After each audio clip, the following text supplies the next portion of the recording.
Selamat datang di webinar Unlock Your Potential, Seize the Opportunity of the New Normal.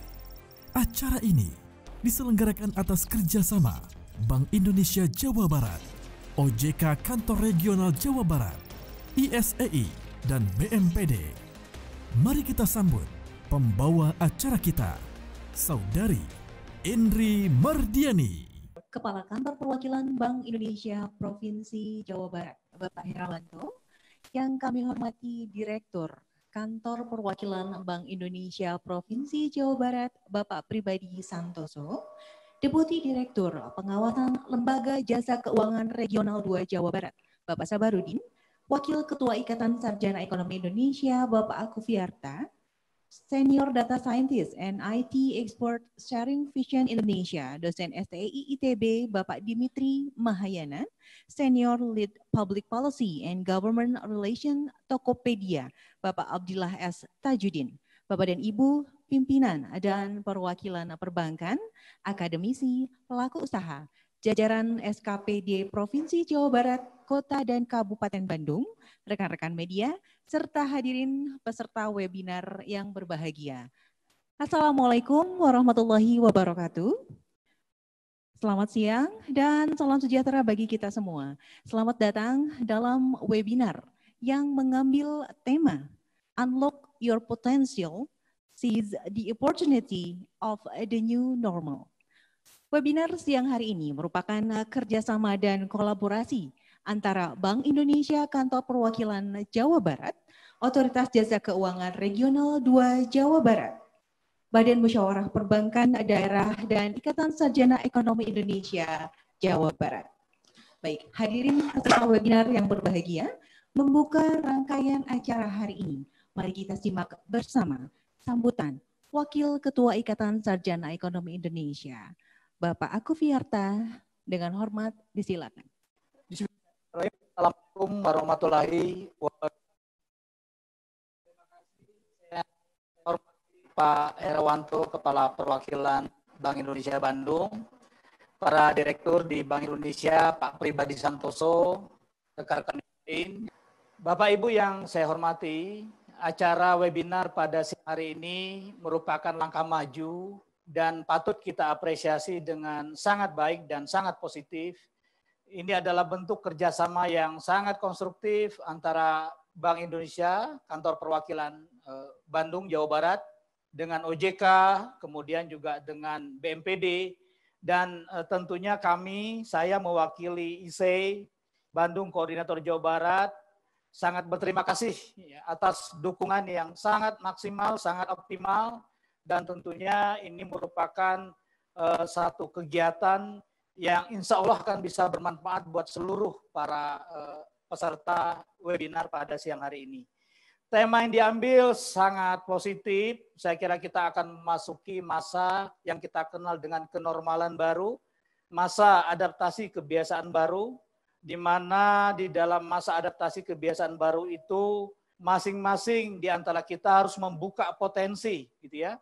Jadi semua orang punya potensi, semua usaha punya potensi, ya semua instrumen punya potensi. Mari menyambut masa adaptasi baru ini, adaptasi kegiatan baru ini, kita keluarkan semua potensi kita. Namun tentu saya kira di sisi lain kita tidak bisa juga mengabaikan bahwa iklim yang ada saat ini adalah iklim di mana kita harus terus-menerus memitigasi kesehatan, menjalankan SOP. Karena kita sedang berhadapan dengan masa yang kita kenal dengan pandemi COVID-19 ini. Tentu ya kita tidak bisa berlama-lama ya larut di dalam kesedihan, larut di dalam kesendirian gitu ya. Kita harus masuk kepada masa di mana kita harus kembali beraktivitas ya, beraktivitas, dan tentu beraktivitas itu adalah beraktivitas yang penuh dengan risiko ya. Oleh karena itu saya sekali lagi mengucapkan terima kasih kepada Pak Herawanto ya yang sudah menginisiasi acara ini begitu ya. Kalau kami di ISE mungkin tidak sanggup begitu Pak Herawanto, alhamdulillah saya kira dengan dukungan OJK, dukungan Pak Dimitri Mahayana ya cukup komplit acara pada hari ini. Pak Pribadi Santoso saya kira akan bicara tentang kebijakan, berkaitan dengan lalu lintas pembayaran, bagaimana perubahan penggunaan uang dan transaksi gitu. Pak Dimitri Mahayana nanti akan mengcapture-nya dari sisi teknologi, bagaimana pengembangan teknologi, bagaimana kita mendevelop teknologi pada iklim yang dimana orang antara produsen, konsumen tidak bisa bertemu. Mereka hanya bisa bertemu di dunia daring, di dunia online. Saya kira kita bisa nanti mendapatkan informasi yang berharga dari Pak Dimitri. Dari Pak Sabarudin kita akan mendapatkan informasi bagaimana kesiapan sektor jasa keuangan dalam menyambut ekonomi di kenormalan baru ini. Karena semua aktivitas ekonomi itu dijalankan intermediasinya oleh perbankan, oleh lembaga keuangan. Saya kira itu juga akan sangat kita butuhkan informasinya pada siang hari ini. Yang terakhir nanti kita akan ada juga narasumber Pak Tajudin dari Tokopedia. Salah satu saya kira marketplace ya, toko online gitu ya, yang tentu bisa kita lihat ada nggak perubahan-perubahan di pola konsumsi masyarakat, pola belanja masyarakat dan sebagainya. Saya kira terakhir saya mengucapkan terima kasih kepada seluruh panitia yang sudah hadir di ruangan ini ya, Pak Darjana ya, dan juga rekan-rekan yang lain tidak bisa saya sebutkan satu persatu. Ya, IC sekali lagi Bandung Koordinator Jawa Barat mengucapkan banyak-banyak terima kasih atas dukungan dari semua yang hadir pada hari ini. Semoga kita semua dapat bekerja sama, bisa lebih bersemangat ya, bisa lebih optimal di dalam mengisi iklim ekonomi di kenormalan baru. Wabillahi taufiq wal hidayah. Wassalamualaikum warahmatullahi wabarakatuh. Terima kasih Bapak Agus Fiarta atas sambutannya. Hadirin peserta webinar. Selanjutnya kita simak dan ikuti bersama keynote speech Kepala Kantor Perwakilan Bank Indonesia Provinsi Jawa Barat. Terima kasih Mbak Indri. Yang saya hormati, yang pertama tentunya wakil saya, Direktur di Bank Indonesia Jawa Barat, Bapak Pribadi Santoso, kemudian Kepala Pengawasan Lembaga Jasa Keuangan khususnya Perbankan dari OJK Regional 2 Jawa Barat, Bapak Sabarudin, Ketua Ikatan Sarjana Ekonomi Indonesia yang selalu menjadi partner penting kami di Jawa Barat, Bapak Aldrin Herwani yang saat ini diwakili oleh Bapak Aju Fiarta, praktisi sekaligus pakar sekaligus praktisi, senior data scientist, and IT expert dari Sharing Vision Indonesia, dosen ITB yang telah banyak meraih berbagai pencapaian-pencapaian luar biasa, Bapak Dimitri Mahayana, kemudian dari Tokopedia, Bapak Abdillah Tajudin, serta Bapak Ibu pimpinan dan perwakilan perbankan dan lembaga keuangan non-bank Jawa Barat, perwakilan ISEI dan akademisi dari sejumlah universitas di Jawa Barat, pelaku usaha, asosiasi usaha, SKPD di Provinsi Jawa Barat dan Kota Bandung, perwakilan media, serta Bapak Ibu yang menurut pantauan kami dari seluruh Indonesia ikut webinar ini. Assalamualaikum warahmatullahi wabarakatuh. Selamat siang, salam sejahtera untuk kita semua. Om Swastiastu, Namo Buddhaya, salam kebajikan, Sampurasun. Puji syukur kehadiran Allah Subhanahu wa Ta'ala, Tuhan Yang Maha Esa, karena hanya atas rahmat-Nya lah kita masih diberikan kesempatan dapat berkumpul pada pagi hari ini dalam kondisi yang baik, sehat walafiat. Dan tentunya tak lupa sholawat dan salam kita curahkan kepada junjungan kita Nabi Muhammad SAW. Terima kasih kami haturkan kepada seluruh tamu undangan, utamanya narasumber yang telah berkenan untuk bergabung dan menghadiri kegiatan webinar acara yang tajuknya adalah Unlocking Your Potential, Seize the Opportunity of the New Normal, yang alhamdulillah bisa terselenggara karena seperti tadi Pak Aju Fiarta kemukakan, karena kerjasama yang erat antara kami di Bank Indonesia Jawa Barat, OJK Jawa Barat, dan juga Badan Musyawarah Perbankan Daerah Jawa Barat, serta ISEI Jawa Barat. Bapak Ibu yang saya hormati, Pandemi COVID-19 yang telah menekan perekonomian global dan nasional juga dirasakan dampaknya di Jawa Barat dan berbagai provinsi lainnya. Di Jawa Barat yang mempunyai kontribusi penting terhadap perekonomian nasional, hampir seluruh sektor ekonomi terkena dampak, di antaranya sektor industri manufaktur, perdagangan, dan jasa keuangan. Penurunan permintaan secara global maupun domestik dengan diberlakukannya berbagai langkah pencegahan seperti lockdown, PSBB, dan social distancing telah sangat membatasi pergerakan manusia dan interaksi-interaksi fisik di antara kita sebagai makhluk sosial. Semua berubah secara cepat. Apa yang berlaku dengan baik yang menjadi norma bisnis umum menjadi tidak lagi cocok untuk dilakukan pada saat pandemi seperti ini. Pertanyaannya, lalu apakah semua harus diam? Tentu tidak. Life must go on. Hidup dan kehidupan harus tetap berjalan. Sebagaimana umat manusia menyikapi berbagai episode krisis dan pandemi di masa yang lalu. Namun, seperti tadi Pak Juviarta tekankan, tentu gerak kehidupan tersebut harus memperhatikan protokol kesehatan yang mau tidak mau sementara ini membatasi interaksi antar orang. Setidaknya sampai obat dan vaksin COVID-19 ditemukan. Dan salah satu yang telah sedang dan akan terus menjadi tumpuan kita semua sebagai manusia untuk meneruskan kehidupan kita itu adalah teknologi, khususnya inovasi-inovasi digital. Tidak lain agar para pelaku ekonomi dan masyarakat dapat bergerak, beraktivitas, bertransaksi dengan memenuhi protokol kesehatan sebagai gaya hidup baru. Tetap produktif, namun juga aman. Nah, Bank Indonesia sebagai bank sentral di Republik Indonesia yang kita cintai ini juga turut aktif dalam mengembangkan inovasi digital untuk perekonomian nasional kita. Salah satu milestone penting adalah kebijakan yang dikeluarkan berupa Blueprint Sistem Pembayaran Indonesia 2025 yang telah dirilis 2019 lalu. Bapak dan Ibu yang kami hormati, era new normal dapat mendatangkan berbagai potensi dan peluang baru yang dapat ditangkap dari perubahan norma dan gaya hidup, khususnya digitalisasi. Ini seperti sebuah blessing in disguise.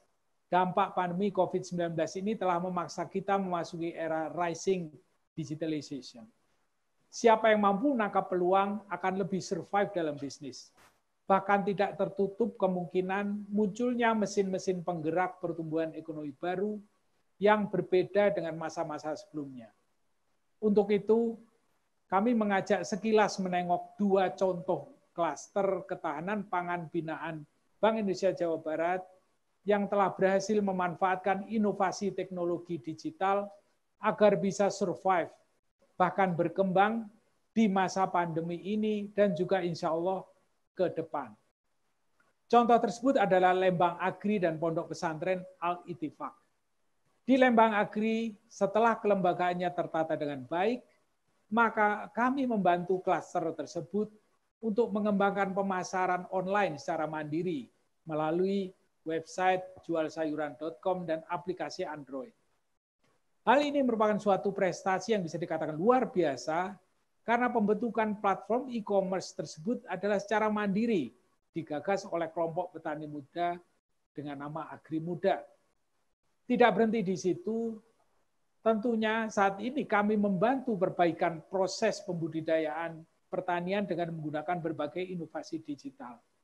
Sehingga pada akhirnya suatu framework digital farming di seluruh proses, mulai dari sisi hulu hingga sisi hilir, dapat berjalan serta mampu meningkatkan kinerja klaster tersebut baik dari sisi produksi maupun dari sisi penjualan.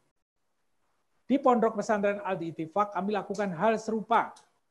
Alhamdulillah dengan semangat dan kerjasama yang luar biasa dari Bapak Kiai, pengurus, pengasuh, dan santri Ponpes tersebut, hampir seluruh proses mulai dari sisi hulu hingga hilir telah tersentuh dengan proses digitalisasi. Dan dua contoh yang saya angkat tersebut menjadi semacam induk atau agregator bagi beberapa pelaku bisnis lainnya. Tentu semua ini belum sempurna karena masih banyak ruang untuk perbaikan. Tetapi yang ingin kami tekankan di sini adalah berbagai peluang ekonomi terbuka di sana pada dua contoh yang saya angkat tersebut.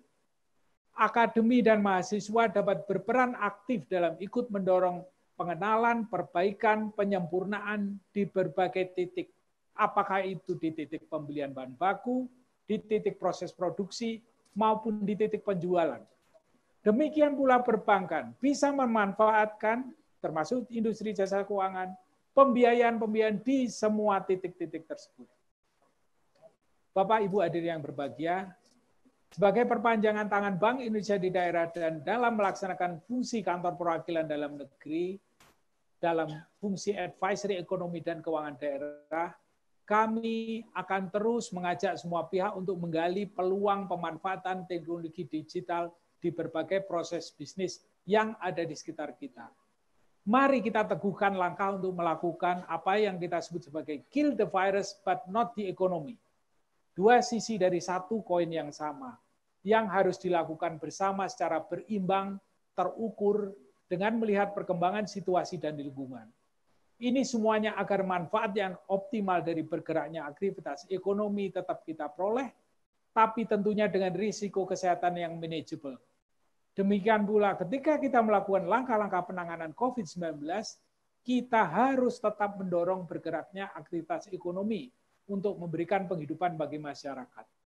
Bapak dan Ibu yang kami hormati, di sini kami hadirkan Pak Pribadi Santoso, wakil saya di BI Jabar, selaku Chief Economist, yang akan menceritakan mengenai perkembangan terkini perekonomian global, daerah, dan bagaimana perkembangan kebijakan terkait. Pak Sabarudin, sebagai Kepala Pengawasan khususnya Lembaga Jasa Keuangan di OJK Regional 2, akan bercerita mengenai berbagai regulasi dan kebijakan terkait. Dan Pak Dimitri Mahayana, praktisi sekaligus akademisi, akademisi sekaligus praktisi, expert of the expert dari senior data scientist and IT expert dari Sharing Vision Indonesia, juga beliau adalah akademisi sebagai dosen ITB, akan memberikan gambaran pemanfaatan apakah itu big data sebagai peluang di era new normal dan juga tantangan digitalisasi di bidang jasa keuangan, industri, pemerintahan, dan sektor lainnya, serta kesiapan masyarakat dalam berperan di era digitalisasi. Sementara Pak Abdillah Tajudin dari Tokopedia, salah satu online platform yang terdepan di Indonesia, akan membahas perkembangan terkini pemanfaatan platform digital, tantangan dan peluangnya, serta strategi untuk mendorong bangkitnya UMKM. Akhir kata, kami berharap semua sektor dapat secara optimal melihat dan memanfaatkan setiap peluang, serta terus senantiasa melakukan inovasi baru dalam mengatasi berbagai tantangan yang dihadapi dalam pemulihan ekonomi tidak hanya di Jawa Barat, namun di seluruh Indonesia di era sebelum new normal maupun pada saat new normal serta pasca new normal nanti. Sekali lagi mari kita bersama-sama fokus pada kill the virus but not the economy. Kendalikan dampak pandemi COVID-19 namun dengan tetap menumbuhkan perekonomian masyarakat. Menumbuhkan perekonomian masyarakat tanpa melupakan protokol kesehatan yang ditetapkan. Mudah-mudahan Allah Subhanahu wa Ta'ala, Tuhan Yang Maha Esa, senantiasa meridhoi dan meringankan langkah-langkah kita dalam mewujudkan kemandirian bangsa Indonesia menuju Indonesia maju. Sekian dan terima kasih. Wabillahi taufiq wal hidayah. Wassalamualaikum warahmatullahi wabarakatuh. Terima kasih Bapak Herawanto. Hadirin peserta webinar, kita akan masuki agenda inti siang hari ini, yaitu webinar dengan tema Unlock Your Potential, Seize the Opportunity of the New Normal. Dan webinar siang hari ini akan dipandu oleh moderator Nabila Gita dari Kompas TV. Baik, segera saja. Acara selanjutnya saya serahkan kepada Nabila. Assalamualaikum warahmatullahi wabarakatuh. Selamat siang seluruh peserta webinar. Senang sekali saya Nabila Gita dapat memandu rangkaian acara webinar siang hari ini yang tentunya temanya sangat luar biasa. Seperti sudah disebutkan sebelumnya, Unlock Your Potential, Seize the Opportunity of the New Normal. Seperti yang kita ketahui bersama bahwa di masa pandemi COVID-19 ini telah menekan perekonomian baik global maupun nasional. Dan dampaknya ini juga terasa di seluruh sektor, baik itu di industri, manufaktur, perdagangan, bahkan di jasa keuangan. Dan penurunan permintaan secara global maupun domestik dengan diberlakukannya pembatasan pencegahan seperti lockdown, PSBB, dan social distancing ini membatasi interaksi fisik dan memaksa pelaku usaha untuk menyiasati antara lain yang dirasa paling efektif adalah dengan memanfaatkan teknologi digital. Nah, sekarang kita akan memasuki era new normal dan tentunya semua berharap agar pandemi secara berangsur terkendali. Sisi positif dari digital ini juga agar seluruh pelaku usaha ini bisa lebih kreatif lagi dan memunculkan inovasi-inovasi baru, baik dari segi produk, atau mungkin cara transaksi, dan aktivitas produksi, serta jasa yang dilakukan. Nah, pelaku usaha di sektor industri dan jasa keuangan bahkan harus lebih kencang lagi tentunya untuk menyiasati pandemik COVID ini. Era new normal dapat mendatangkan berbagai potensi dan peluang baru. Seperti tadi disampaikan oleh Pak Herawanto, bahwa apabila kita bisa menangkap peluang, ini tentu bisa mendatangkan manfaat yang sangat efektif. Dan melihat peluang tersebut, Bank Indonesia memiliki concern yang sangat besar agar perekonomian nasional maupun provinsi terbesar di Indonesia, Provinsi Jawa Barat, ini bisa segera pulih. Antara lain, dengan menggali peluang pemanfaatan teknologi digital. Perlu diupayakan berbagai langkah agar diperoleh manfaat yang optimal dari bergeraknya aktivitas ekonomi, tapi tentunya dengan resiko kesehatan yang paling rendah. Kill the virus, but not the economy. Baiklah, kita akan segera memulai webinar kita dan keempat narasumber kita pun juga sudah bergabung tentunya. Nanti kita akan bersama-sama membahas dan mencari solusi, berdiskusi bersama, mengungkap berbagai tantangan apa saja yang harus diantisipasi, lalu juga bagaimana pelaku usaha harus merespon dunia bisnis di era new normal ini, lalu juga nanti kita akan mendengarkan pandangan dan juga informasi dari para expert tentunya, bagaimana bisa memanfaatkan peluang yang ada saat ini. Dan tentunya kita juga ingin sekali mengetahui solusi dan strategi yang tepat tentunya agar kita semua bisa optimis, bisa bangkit bersama-sama di era new normal ini. Dan yang terakhir, tidak hanya untuk para pelaku usaha dan para pebisnis saja tentunya, tapi para konsumen, masyarakat pun juga harus bisa mendapatkan edukasi untuk bisa adaptasi di era new normal.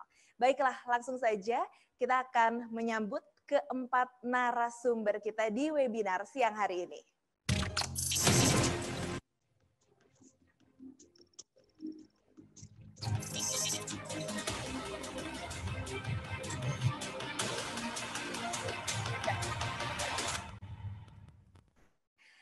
Baiklah, kita sudah bersama dengan keempat narasumber kita siang hari ini, dan yang bersama saya di sini sudah hadir tiga. Ada Pak Pribadi selaku Direktur BI Jabar. Selamat siang Pak Pribadi. Boleh menyapa terlebih dahulu para partisipan Zoom peserta webinar kita yang mungkin saat. Assalamualaikum warahmatullahi wabarakatuh. Waalaikumsalam Pak. Halo. Oke, dan juga sudah hadir dari OJK Bapak Sabarudin selaku Kepala Pengawasan Lembaga Jasa Keuangan. Halo Pak Sabarudin.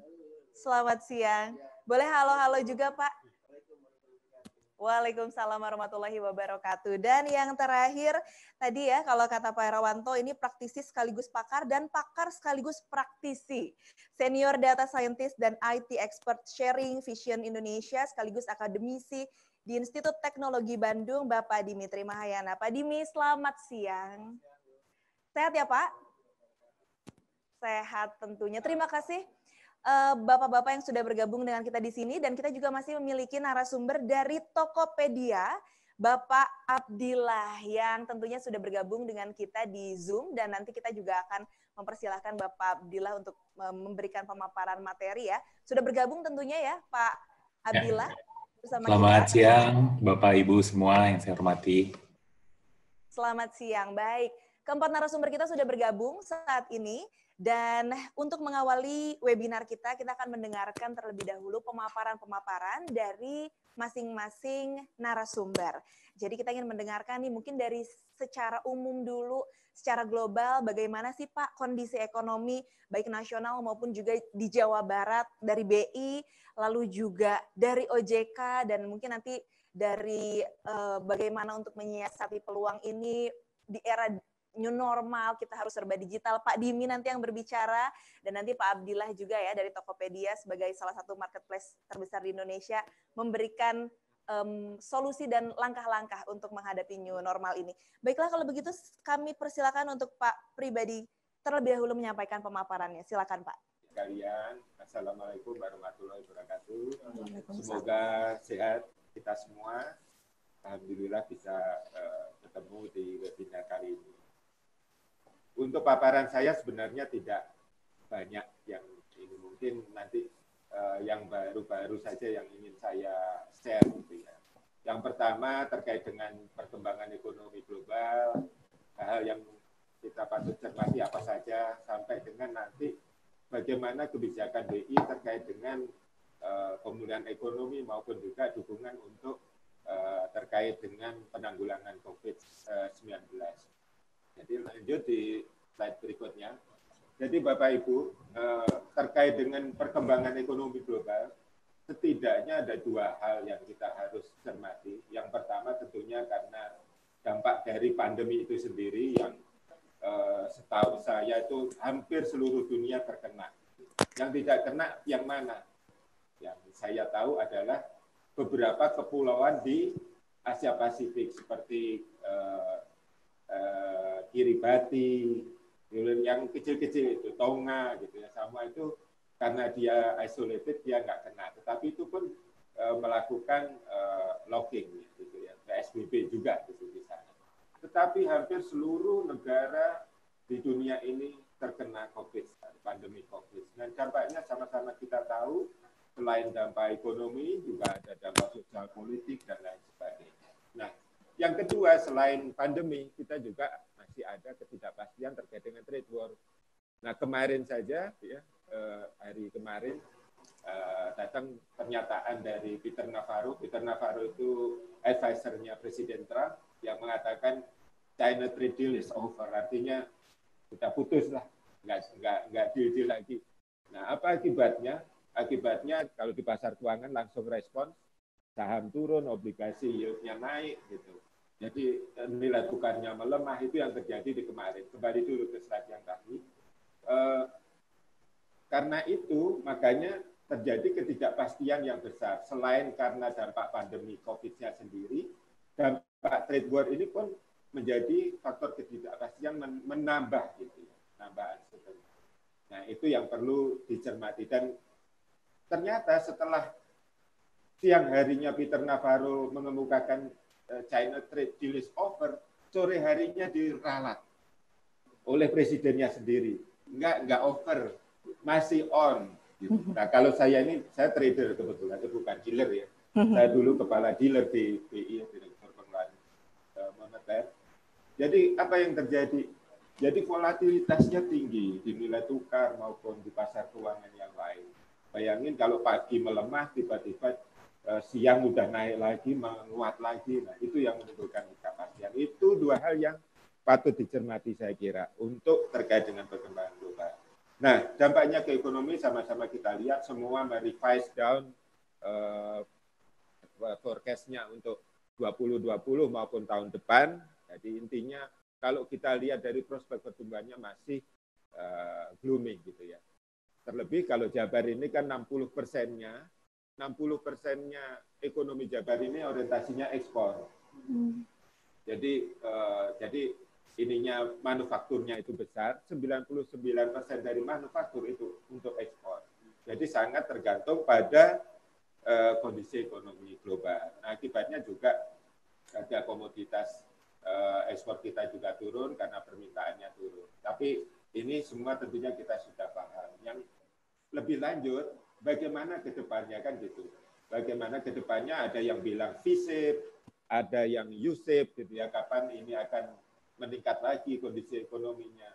Tapi menurut saya yang perlu yang menjadi faktor penentu adalah di era nanti itu adalah bagaimana kita bisa yang disebut tadi adaptasi kebiasaan baru. Kalau kita bisa melakukan kegiatan ekonomi itu di masa datang ya setelah ini seperti yang ini sudah dikemukakan oleh berbagai pihak, bisa menyesuaikan diri dengan kondisi COVID. Kalau Pak Presiden mengatakannya berdamai dengan COVID, kalau tidak bisa berdamai artinya itu kita tidak bisa melakukan fungsi-fungsi atau kegiatan ekonomi dengan baik, ya yang terjadi nggak akan pulih-pulih, bisa saja akan lebih memburuk. Gitu. Jadi kuncinya apa? Kuncinya adalah adaptasi tadi, adaptasi terhadap kebiasaan baru. Nah itu yang harus kita cermati. Oke, lanjut. Untuk selanjutnya terkait dengan dampak perekonomian Jawa Barat, kita tahu langsung di slide 11. Jadi konsumsi kita menurun karena daya beli turun. Karena kenapa daya beli turun? Karena harus tinggal di rumah, ya, terutama untuk yang profesinya sebagai buruh, gitu ya, dan juga harus menutup usaha karena harus untuk menghindari pandemi. Jadi semua konsumsi, investasi, government, ekspor, untuk pengeluaran pemerintah dan juga ekspor impor semuanya menurun untuk level nasional maupun untuk Jawa Barat. Jadi saya langsung slide di slide nomor 20. Terus bagaimana kalau kita menghadapi kondisi yang memburuk tadi, apa yang bisa kita lakukan untuk Jawa Barat? Nah, langkah pertama tentunya adalah bagaimana kita menjaga agar COVID ini bisa ditanggulangi dengan baik, agar permintaan atau daya belinya tidak semakin menurun. Nah, untuk itu dilakukan berbagai penyesuaian yang kita sebut biasanya dengan adaptasi kebiasaan baru. Nah, ini yang pertama. Setelah itu, kalau ini sudah bisa kita lakukan, kebiasaan masyarakat sudah bisa disesuaikan, barulah pemulihan ekonomi itu akan bisa berjalan dengan efisien, ada 100%. Kalau masih belum bisa melakukan adaptasi, masih akan terkendala, itu kira-kira. Nah, bagaimana caranya? Di next slide, kita harus bisa mendorong investasi dan juga menjaga daya beli, sekaligus juga memperkuat ekspor kalau nanti pasar ekspornya sudah terbuka. Kalau sekarang masih banyak kendala karena berbagai mitra dagang ekspor kita itu masih menutup gitu ya, masih ada ban gitu ya. Nah, yang kedua yang ingin sampaikan, apa yang juga kita sudah lakukan misalnya dengan UMKM. UMKM sudah ada program untuk menjaga, memberikan subsidi bunga, ada juga insentif perpajakan dan lain-lain, termasuk juga kalau untuk BUMN ada penyertaan modal, ada PMN dan juga ada insentif perpajakan baik untuk perusahaan.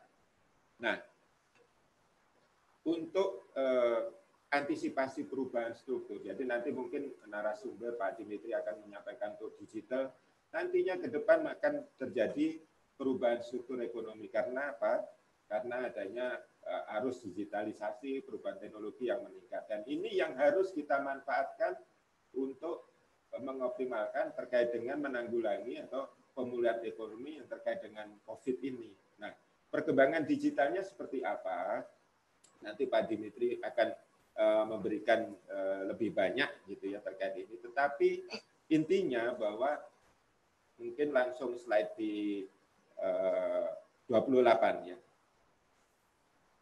Lebih banyak nanti ke Pak Dimitri. Jadi perubahan yang terjadi di digital ini sangat pesat. istilahnya itu perkembangannya nanti pertumbuhannya akan terjadi eksponensial. Di sektor apa aja, hampir semua sektor akan mengalami ini disrupsi istilahnya ya, terkait dengan perubahannya. Nah, kita yang sebagai pelaku maupun sebagai regulator harus bisa memberikan atau menyikapi hal ini dengan sangat baik.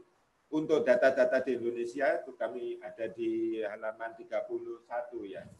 Untuk gambaran teknologi digital itu seperti apa perkembangannya. Ini kita lihat transformasi penggunaan internet di Indonesia itu kalau dulu 2015 itu 92, 2019 atau 5 tahun lagi nanti akan 2 kali lipat, hampir 2 kali lipat, 152 miliar volumenya. Terus terkait dengan kontribusinya terhadap pertumbuhan ekonomi juga semakin besar. Mungkin kalau di sini disampaikan ini hasil riset dari Google dan juga Temasek Singapura yang saya kutip dengan McBain, itu pertumbuhan ekonomi digital di Asia Tenggara itu nanti di 2019 saja sudah mencapai 40 miliar US dollar dan akan menjadi 3 kali lipat di beberapa tahun mendatang. Nah, ekonomi digital yang tumbuh pesat inilah yang seharusnya kita bisa optimalkan supaya bisa dioptimalkan, supaya bisa tadi kita bisa tetap berusaha dalam kondisi pandemi dan juga bagaimana kita bisa membuat pertumbuhan ekonomi yang lebih baik lagi. Jadi platform digital ini Bapak Ibu menawarkan berbagai advantage dan juga peluang ke depannya gitu ya. Kalau kita lihat misalnya kalau jenisnya e-commerce, ride hailing itu jenis-jenisnya. Tapi sebenarnya apa sih platform digital yang ditawarkan oleh platform digital? Seperti yang di Kenya misalnya. Kenya itu membuat pertumbuhannya menjadi inklusif. Menjadi lebih banyak menggandeng kaum yang ada di lapisan bawah untuk pendapatan. Kenapa? Karena menggunakan platform digital, terutama terkait dengan telco. Nah, kalau dulu misalnya atau sekarang itu ya, sekarang kita itu masih menghadapi kendala misalnya untuk pengendalian harga. Banyak pedagang-pedagang yang ada di berada dalam jaring antara produsen sampai dengan konsumen, tetapi dengan digital rantai-rantai tadi bisa diputus sehingga bisa lebih efisien. Jadi digital ini menawarkan efisiensi dan juga produktivitas, kita dari rumah juga masih bisa berusaha, dan juga menawarkan tadi equality, pertumbuhan yang lebih inklusif. Jadi meskipun ada COVID, kalau kita bisa manfaatkan digital ini dengan baik, tentunya akan bisa lebih dimaksimalkan lagi. Saya sudah diingetin terus 1 menit terus, jadi saya terpaksa ngebut ini. Jadi oke, saya ini saja halaman 35. Jadi di halaman 35 ini intinya next slide. Ini terkait dengan KRIS. Jadi ini adalah sistem pembayaran yang kita perkenalkan sejak tahun lalu untuk menjadi standar sistem pembayaran online, terutama untuk menggunakan QR gitu ya, QR Indonesian Standard, supaya bisa bertransaksi tanpa harus tatap muka gitu ya. Jadi kalau COVID ini berguna sekali karena apa? Karena nggak bisa membayar tanpa tatap muka, bisa belanja. Kalau belanja itu nggak bayar kan nggak bisa. Jadi inilah sistem pembayarannya gitu kan. Yang kita kenalkan di Bank Indonesia. Sudah sering, mungkin Bapak Ibu sudah sering mendengar. Tapi next slide. Jadi inilah yang peran-peran yang bisa diambil oleh baik terkait dengan perkembangan digital ekonomi yang sangat pesat. Dari sisi industri maupun dari research and development, inovator, nanti Pak Dimitri ini yang banyak. Sekolah, pemerintah maupun pelaku usaha, ini semua harusnya berpartisi aktif ya. Digital ini kalau saya tetap memandangnya sebagai tools. Artinya apa? Tools ini akan sangat kalau tools itu saya bayangin seperti pipa kalau saluran air. Ya, dia airnya akan mengalir lebih banyak kalau pipanya lebih besar, gitu ya. Jadi semakin besar pipanya, transaksi atau airnya itu, kalau kita misalnya, mohon maaf saya kutip Tokopedia ya Mas Bedil ya, kebetulan Mas Bedil teman saya, jadi tak kutip nggak apa-apa. Jadi Tokopedia akan besar ini transaksinya itu seperti aliran air tadi itu, pipanya besar. Tetapi bagi kami yang harus diperhatikan juga airnya juga harus bersih, nggak boleh air kotor. Nah gimana, apa maksudnya? Transaksinya harus kita isi, transaksi yang kita, jangan transaksi barang impor misalnya sedapat mungkin. Nah makanya tadi disampaikan oleh Pak Herawanto, pentingnya UMKM, kalau isinya Tokopedia, mohon maaf, mayoritas UMKM itu akan lebih baik. Kalau masih banyak tergantung produk-produk Cina, enggak. Tapi harusnya itu ya yang nggak bisa kita produksi sendiri, mangga untuk dari Cina. Tapi kalau mangga Indramayu, seperti anggrek gitu ya, nggak perlu dari Thailand, nggak perlu dari China gitu ya. Nah, kita kan bisa bikin sendiri. Itu yang saya maksudkan, isinya Tokopedia, isinya airnya sedapat mungkin juga kalau dari sisi saya ekonomi lebih baik dari sisi domestik. Kalau nggak gitu, ya nggak pulih-pulih. Nanti yang pulih yang eksternal duluan karena importnya yang naik. Gitu. Jadi tools ini harus kita manfaatkan dengan cara yang baik, gitu ya, yang mendorong perekonomian domestik ini bisa berkembang dengan baik, gitu ya. Jangan kalah sama Trump. Kalau Trump kan made in Amerika, gitu ya. Ya, kita juga made in Indonesia lah paling nggak gitu. Karena sekarang trennya seperti itu dan globalnya lagi terganggu sehingga otomatis kita harus mengoptimalkan dari sisi permintaan domestiknya. Saya kira demikian. Saya harus sudahi, nanti mungkin kalau ada yang perlu ditanyakan di Q&A. Terima kasih, saya kembalikan ke Pak Nabila. Baik, terima kasih banyak Pak Pribadi. Tadi sudah dijelaskan dari Bank Indonesia bagaimana perkembangan terkini perekonomian global, nasional, dan juga di Jawa Barat, lalu juga kebijakan Bank Indonesia, sampai tadi terakhir juga ada QRIS itu ya Pak ya, digitalisasi sistem pembayaran yang baru di-launching juga tahun lalu. Nah, sebelum masuk ke pemaparan materi selanjutnya dari OJK, saya ingin mengingatkan dulu untuk seluruh partisipan, untuk seluruh peserta webinar, nanti setelah materi pemaparan sudah disampaikan, kita akan membuka pertanyaan dan kita akan memilih pertanyaan-pertanyaan yang nanti akan kita diskusikan bersama dengan narasumber. Jadi silahkan untuk seluruh peserta webinar mencantumkan pertanyaannya di chat. Ke co-host ada di situ namanya pertanyaan.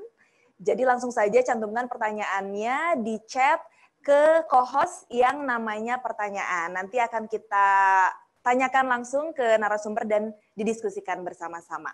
Baiklah, selanjutnya kita ingin tahu juga kalau tadi perekonomian global, nah mungkin untuk kondisi jasa keuangan, perbankan di Jawa Barat, seperti apa nih perkembangan terkini, lalu juga tantangan, peluang, dan pemanfaatan teknologi digitalisasi yang dilakukan oleh perbankan di era new normal ini harus seperti apa sih? Mungkin dari OJK bisa langsung membahasnya.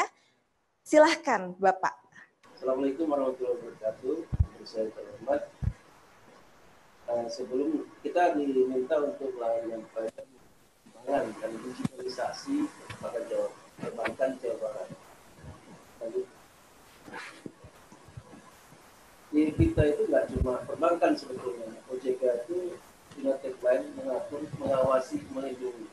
Nah, mengatur memang di pusat, yaitu pusat dari sana, tapi kemudian mengawasi, melindungi dari kita juga. Nah, kita mau bicara nanti di lanjut. Ini mengenai jumlah jaringan kantor. Kita tadi kan disampaikan sama kita bahwa memang kita tidak cuma perbankan, kita juga bicara mengenai asuransi non bank, kita juga bicara mengenai pasar modal, kita juga bicara mengenai bank mikro.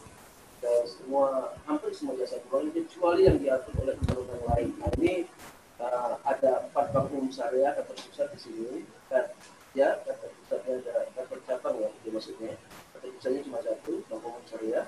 Punya kantor cabang bank umum ada 394, BPR 254 kantor pusatnya, banknya 382, bank wakaf mikro itu keuangan yang lebih kecil dari BTN ada 9, ada 390 asuransi di sini kata cabang, ada pembiayaan 1026, emiten 44, perusahaan efek 65 dan kantor cabang Abet itu ada 505.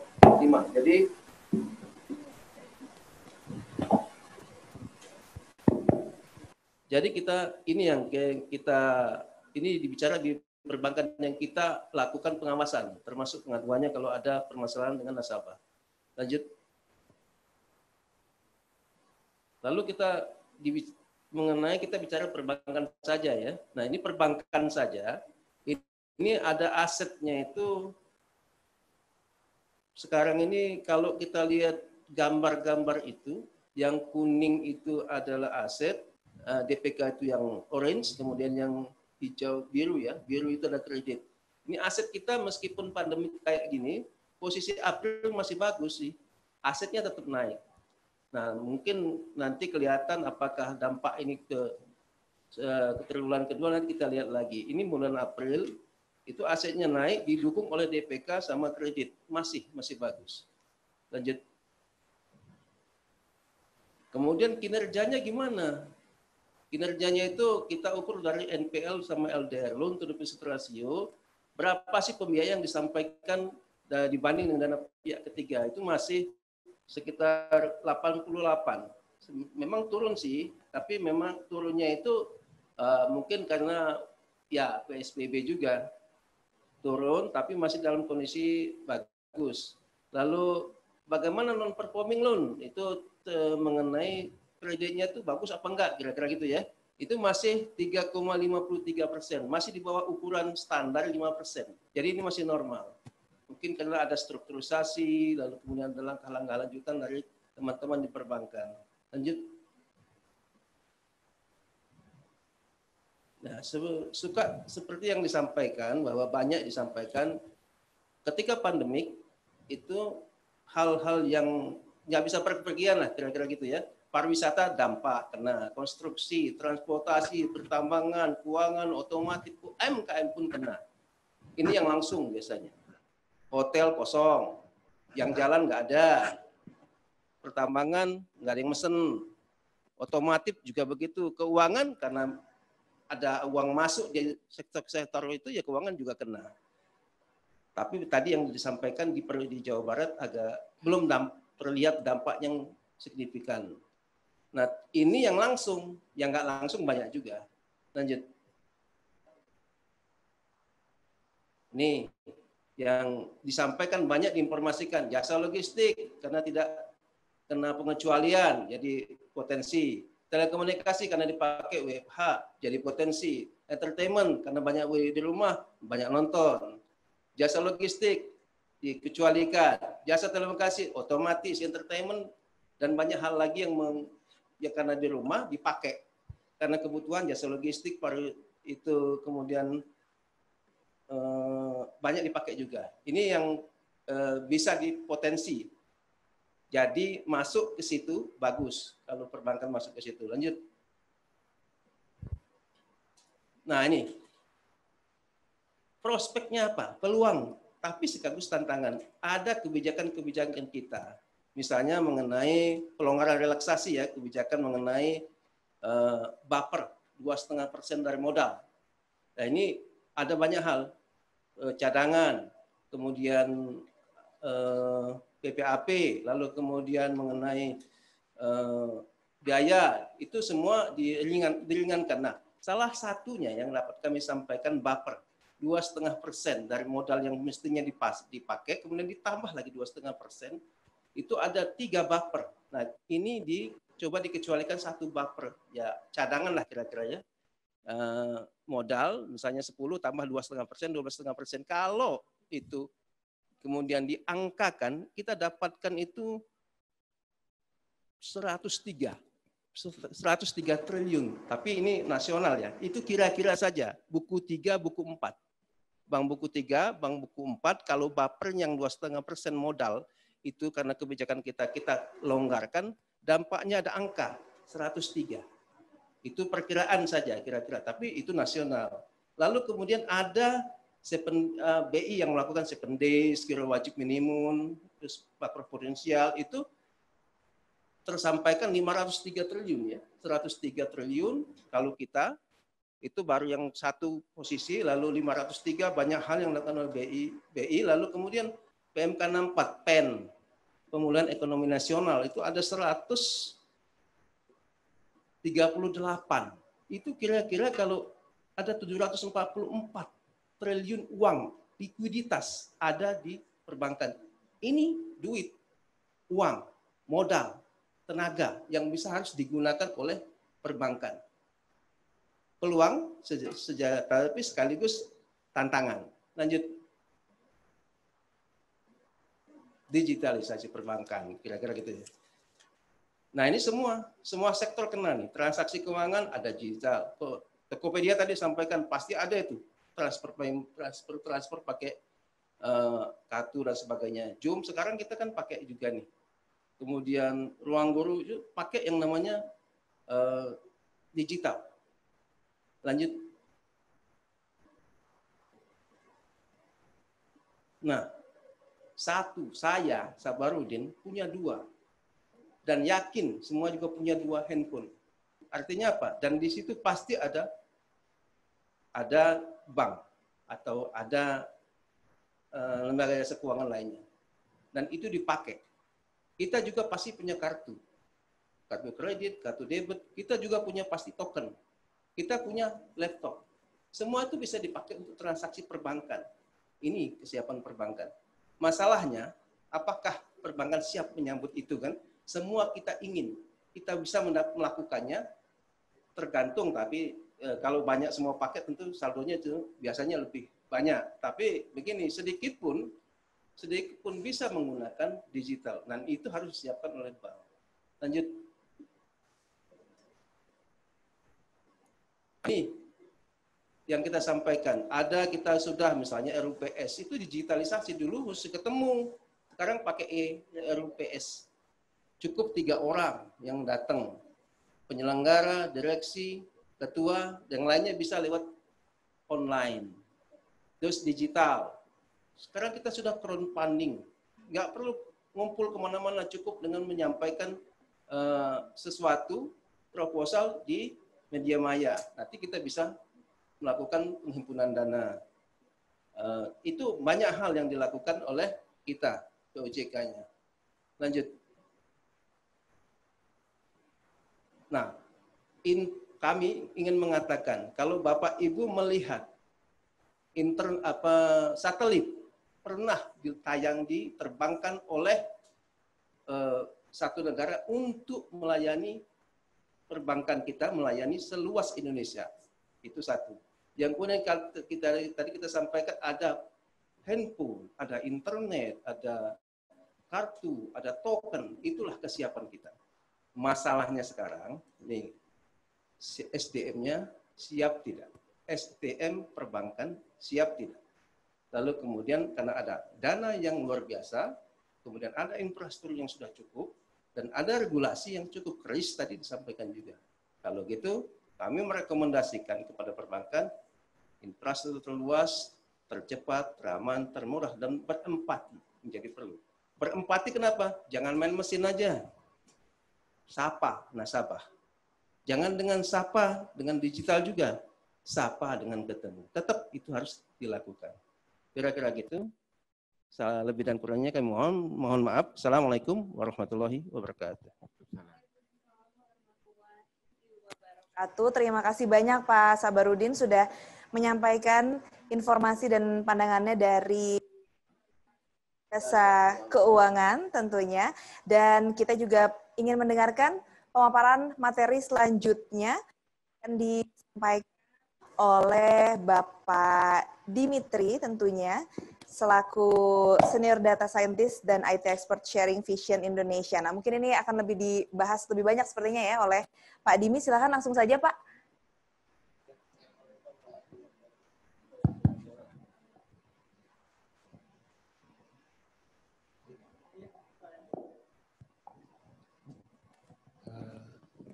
Assalamualaikum warahmatullahi wabarakatuh. Bismillahirrahmanirrahim.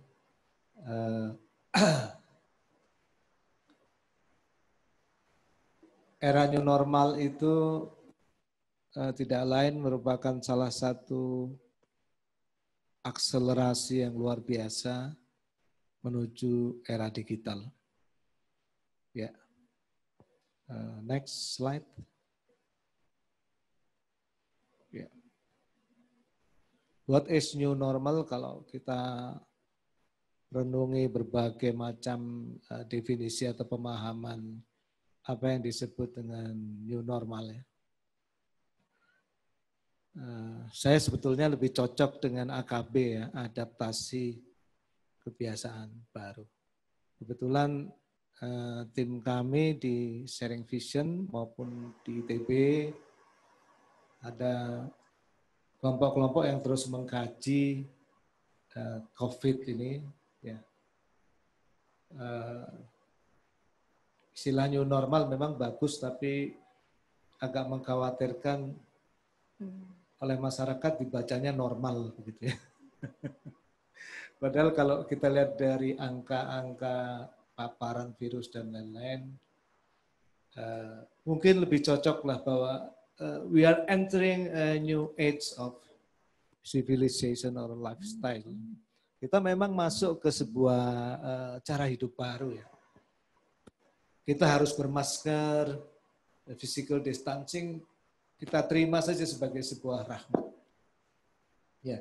Inti dari new normal adalah keterkontrolan bahwa virus itu existing, hidup berdampingan dengan hidup manusia, tapi dengan pola kebiasaan yang baik, kita selalu insya Allah mengurangi peluang virus itu memapar ke diri kita maupun keluarga kita dan masyarakat. Dan yang terpenting adalah kata kuncinya adalah controllability atau keterkendalian, bahwa pemerintah, institusi kesehatan, gerakan masyarakat ini semua bisa mengendalikan corona ini semakin lama semakin baik. Seperti kita ketahui, laju kesembuhannya juga sudah semakin tinggi, sudah hampir mencapai 90%, bahkan insya Allah kita cukup optimis bisa mencapai 95% atau bahkan 99%. Ya, sebelum memulai digitalisasi, izinkan kami mengapresiasi sebesar-besarnya dulu kepada yang di garis paling depan dari perubahan ini adalah tetap sahabat-sahabat kita para dokter ya, yang demikian banyak mengorbankan diri, para perawat, orang-orang medis, dan tentu pemerintah pusat, daerah, ya, Bank Indonesia, OJK, ya, Pak Gubernur, seluruh timnya, Pak Wali Kota, dan seluruh timnya yang demikian hebatnya di Jawa Barat ini terutama. Yang saya banggakan ya, kita alhamdulillah paparan coronanya kecil dan gerakan-gerakan rapat pasar tradisional, digitalisasi pasar, kolaborasi dengan startup terasa ya. Tepuk tangan dulu untuk semuanya. Ya. Dan izinkan kita secara khusus mengapresiasi Bank Indonesia, khususnya Bank Indonesia Jawa Barat dan OJK dan seluruh pihak yang menyelenggarakan ini. Menurut saya tema ini luar biasa sekali ya. Temanya luar biasa sekali, tadi paparannya juga luar biasa sekali. Oke, next slide. Kenapa saya ingin mengatakan bahwa new norm, adaptasi kebiasaan baru ini sebetulnya adalah akselerasi menuju digitalisasi. Sebenarnya mulai 2016 itu semua orang berbicara tentang revolusi industri 4.0 ya, yang bermula dari World Economic Forum. Untuk di Indonesia ini menjadi tema nasional yang juga diusung oleh pemerintah, Pak Presiden, Kementerian, dan OJK, Bank Indonesia, dan lain-lain. BI sudah mengeluarkan roadmap sistem pembayaran 5 tahun yang sangat luar biasa mengantisipasi ini juga. Inti dari Industrial Revolution 4.0 adalah konvergensi antara dunia fisik dan dunia digital. Kita mengatakanlah convergence between physical and digital space ya. Ya, dalam era revolusi industri ini ada 3 internet. Tidak hanya internet of people, tapi ada internet of things. Semua barang-barang, banyak sekali barang-barang mulai dihubungkan lewat internet. Kemudian internet of services, layanan-layanan seperti e-commerce, layanan e-learning, learning management system, ya, layanan olahraga, berbagai layanan di masyarakat ini digabung di internet ya. Cucu-cucu saya itu, saya udah punya cucu Pak, alhamdulillah ya. Itu latihan kungfu, latihan wushu itu pakai Zoom, bingung saya, alhamdulillah. Jadi mereka itu di rumah nggak sekolah tapi tetap berlatih begitu, alhamdulillah. Ya. Kemudian yang belajar Al-Qur'an juga belajarnya gurunya lewat Zoom, alhamdulillah jalan juga ya. Semuanya by internet. Satu lagi yang penting adalah internet of data, 3 internet. Internet of things, internet of services, internet of data. Maunya servicesnya e-commerce dari Tokopedia, dari Instagram, whatever. Tadi internet of things ya, barangnya maunya dari Jawa Barat gitu. Barangnya mau dari Indonesia, jangan made in asing semua. Setuju Pak, sepakat Pak. Satu lagi internet of data, datanya di mana? Kalau datanya di luar negeri, kalau cloud-nya semua di luar negeri, itu menjadi masalah. Dalam kesempatan ini izinkan sekali lagi saya mengapresiasi OJK melalui POJK MRTI, jelas dan tegas, maupun Bank Indonesia dan pemerintah dari dulu menegaskan bahwa data-data strategis finansial tetap harus di Indonesia. Ini yang akan harus dikelola oleh Big Data Analytics. Demikian juga harapan kita seluruh e-commerce. Oke, next. Next slide. Indonesia ini punya case yang jauh lebih hebat dari yang terjadi di manapun di dunia. Menurut saya termasuk di Kenya, M-Pesa tahun 2007. Saya dulu sempat takjub, Globe Gcash di Filipina, tapi Gojek ini dengan GoPay-nya ini berhasil menggabungkan dunia fisik dan digital. Ini betul-betul case. Salah satu case terdasar di dunia untuk revolusi industri 4.0. Sayangnya Gojek ini tanda kutip hanya di Indonesia. Kalau terjadinya di Amerika, beritanya akan lain lagi. Mungkin sudah melewati Google. Namanya mirip Go ya Pak, Gojek, Google. Saya sekarang malah sudah hampir lupa bahwa ada yang namanya ojek driver. Selalu salah Gojek driver, dahsyat sekali. Kita lihat dia punya 2 juta lebih partner driver, mungkin sudah lebih dari 500.000 partner merchant.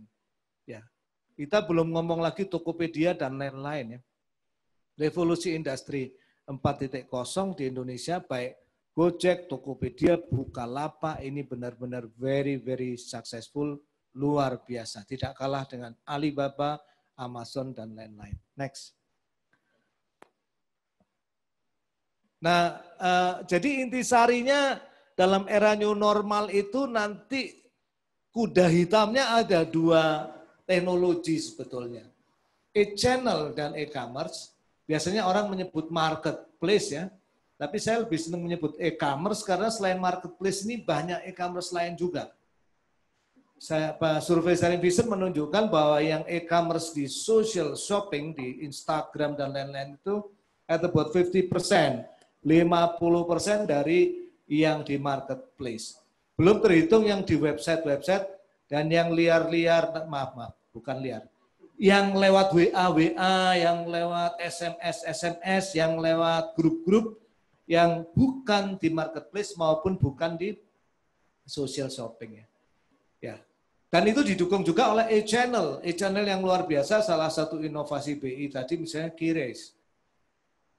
E-money yang demikian luar biasa. Tapi selain itu juga didukung oleh Big Data Analytics. 2 ini nanti dari ABCD ini yang benar-benar akan bisa kita harapkan mendrive era new normal. Next. Next. Jadi berbicara tentang e-channel, tadinya memang ATM itu sudah mulai agak turun, sekarang mungkin akan makin turun lagi ya. Sekarang saya setiap ke ATM takut uangnya ada coronavirus ya. Tapi saya masih bawa uang cash ya, karena banyak hal di toko buah dekat rumah itu belum bisa pakai QRIS, Pak. Ini mohon BI segera kampung-kampung itu bisa QRIS, jadi nggak usah pegang uang cash lagi ya. Next. Next. Nah, tadinya GoPay dan e-money ini, GoPay, OVO, Dana, dan lain-lain ini sudah ratusan triliun rupiah ya perputarannya setahun. Ini sungguh luar biasa. Sekarang jadi jauh lebih cepat lagi. Next. Nah, di era pandemik ini mobile banking dan e-money booming. Bahkan bank itu ada yang melaporkan sebulan tuh bisa naik 50%. Wow. Ya, saya bilang begini kalau orang-orang IT, ini servernya masih lewat, masih dikirim dari New York, belum sampai ke sini, kapasitasnya udah naik ini. Jadi perlu server dalam negeri juga kayaknya, Pak. Industri dalam negeri. Next. Ya. Oke. Demikian juga dengan e-money. Ya, tolong dilewat sampai ke big data agak banyak ya. Terus.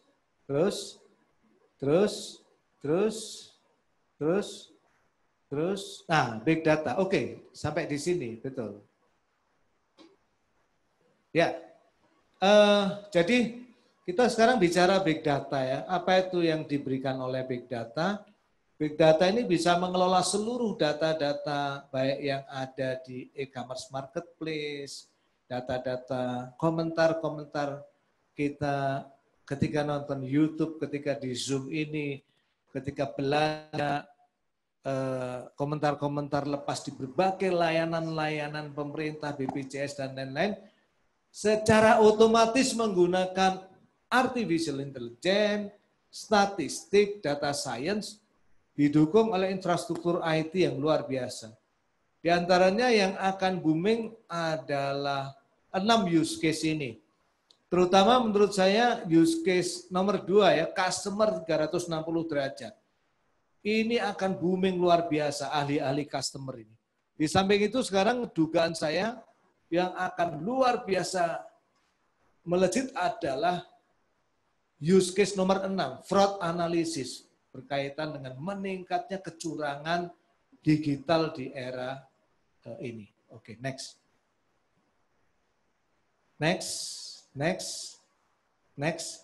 Nah, saya ingin cerita sedikit bahwa big data ini di hampir banyak sekali tempat di dunia betul-betul digunakan very effectively untuk memerangi COVID juga. Nah, ini banyak sekali solusinya, salah satu yang ada di Cina juga. Next.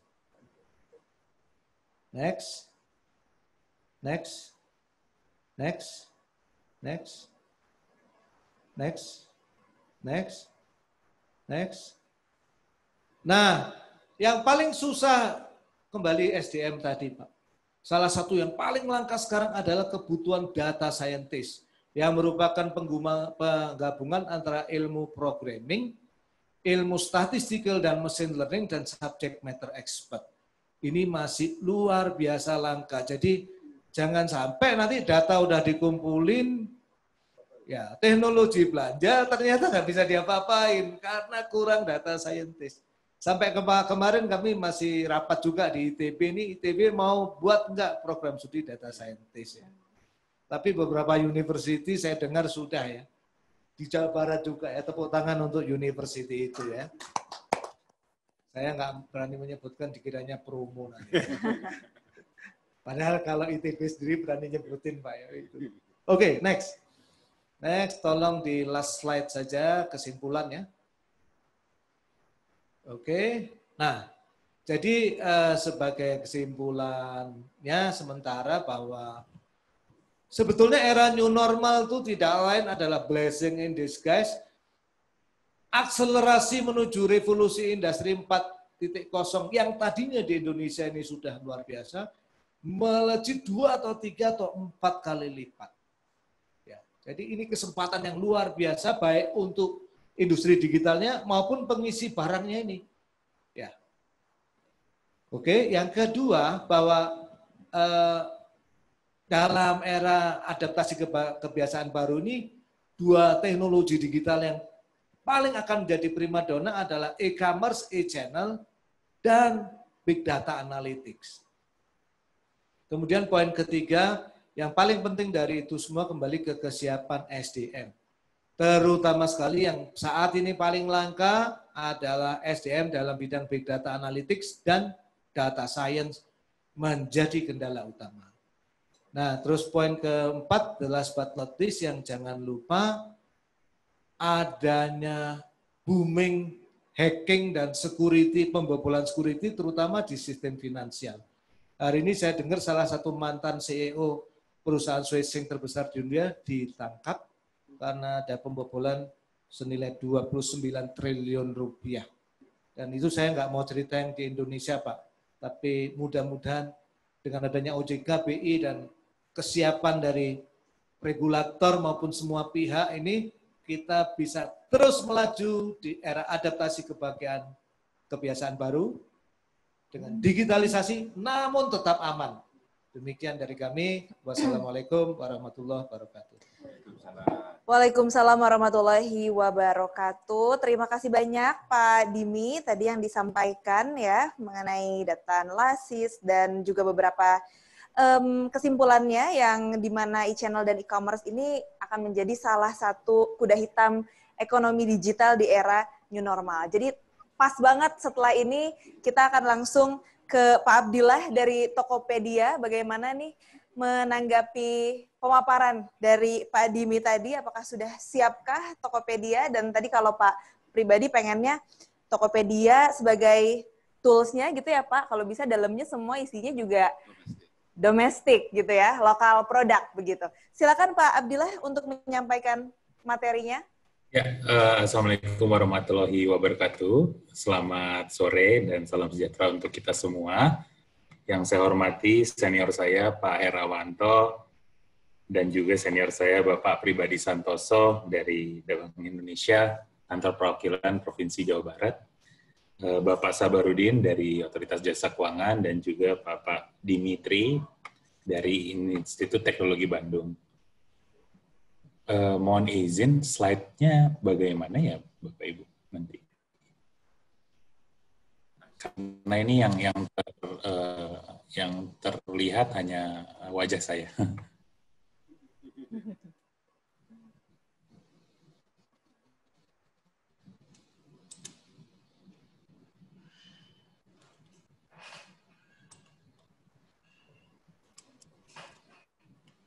Oke, terima kasih bantuannya Bapak Ibu. Pertama-tama mohon izin ke slide 4.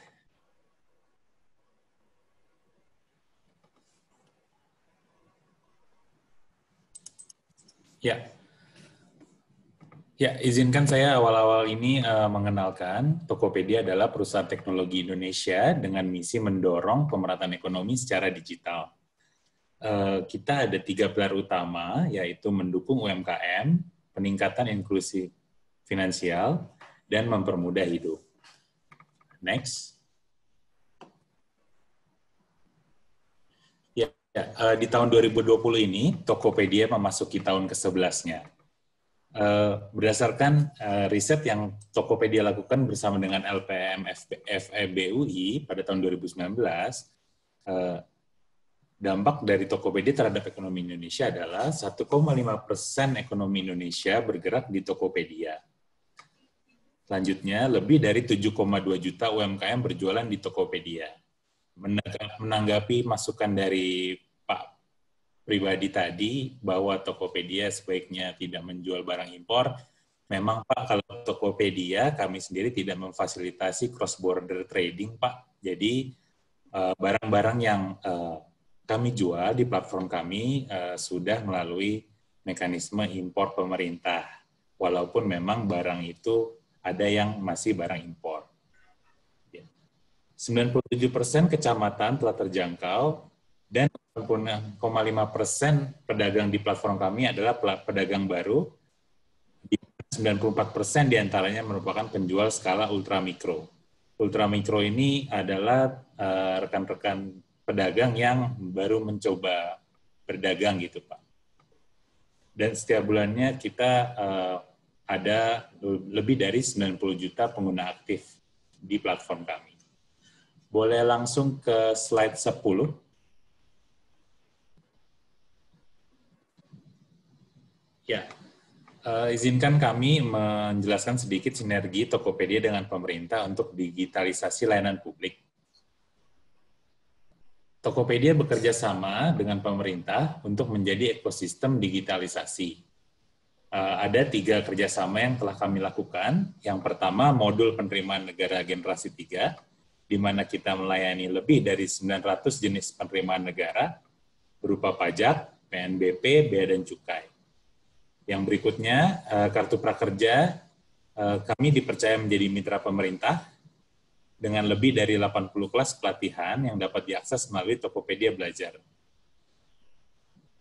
Yang terakhir adalah pajak daerah, di mana Tokopedia membantu layanan pembayaran e-Samsat. Saat ini tersedia di 3 provinsi, Jawa Timur, Jawa Tengah, dan juga Jawa Barat. Untuk di Jawa Barat, kami menjadi aplikasi nomor 1 dalam pembayaran e-Samsat.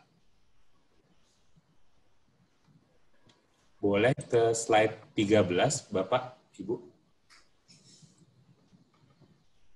Ya, izinkan kami menjelaskan inovasi kami selama COVID-19 ini. Dari sisi dampak COVID-19, kami melihat ada 3 besaran perubahan perilaku masyarakat. Yaitu yang pertama, meningkatnya kesadaran kesehatan masyarakat, makin banyak orang peduli kesehatan, berolahraga, dan makan lebih sehat. Yang kedua, meningkatnya solidaritas sosial, makin banyak perusahaan, perorangan, maupun organisasi-organisasi yang menggalang aksi sosial, mulai dari donasi, sumbangan APD, hingga mengubah bisnis model untuk memenuhi kebutuhan masyarakat. Dan yang terpenting terakhir, tumbuhnya semangat inovasi dan kolaborasi. Menurut hemat Tokopedia, inovasi dan kolaborasi menjadi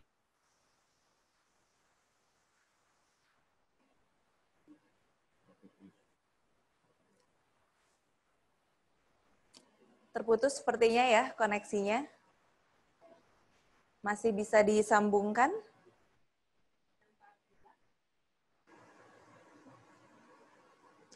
Sedang reconnecting ya? Oke, kita tunggu sebentar. Mudah-mudahan kembali baik lagi untuk koneksinya.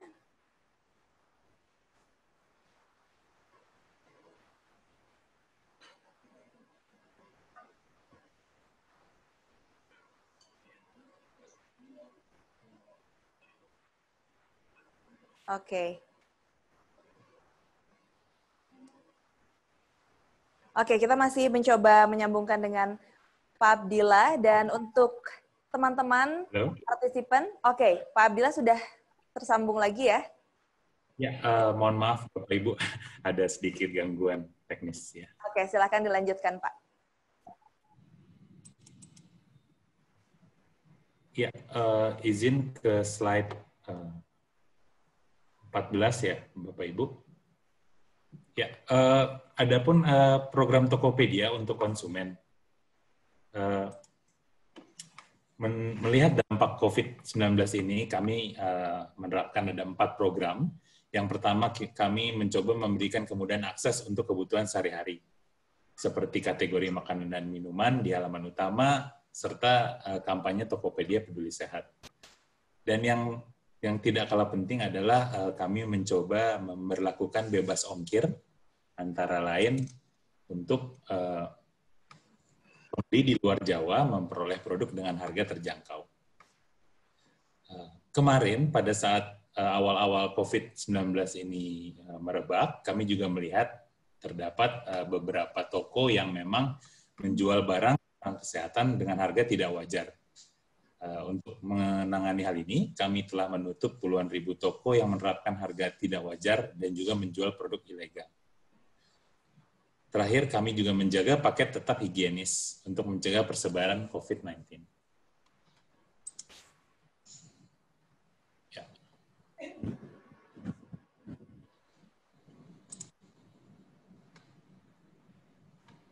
Ya, untuk dampak kepada pembeli kami, data per bulan Maret 2020 kami melihat melonjaknya permintaan untuk kategori kesehatan, produk kebutuhan sehari-hari, dan makanan minuman. 3 kategori favorit itu ada kesehatan, produk household, dan F&B atau makanan dan minuman. Untuk kesehatan kami mencatat 72.000 unit hand sanitizer terjual dalam 42 menit kepada sekitar 18.000 pengguna kami. Jumlah penjual di kategori health and personal care juga naik 2,5 kali, sementara jumlah transaksi meningkat hampir 3 kali di kategori health and personal care.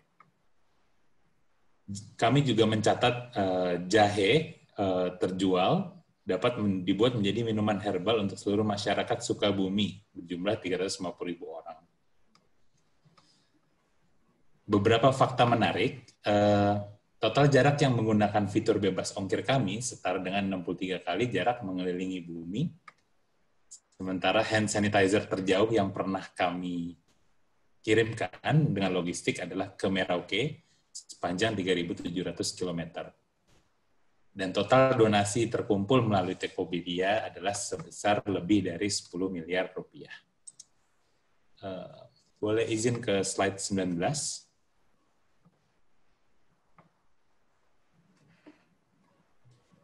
Ya, berdasarkan riset GDP Venture, 30% konsumen memilih akan lebih sering berbelanja secara daring dibandingkan dengan berbelanja ke toko, supermarket, mall akibat pandemi COVID-19 ini.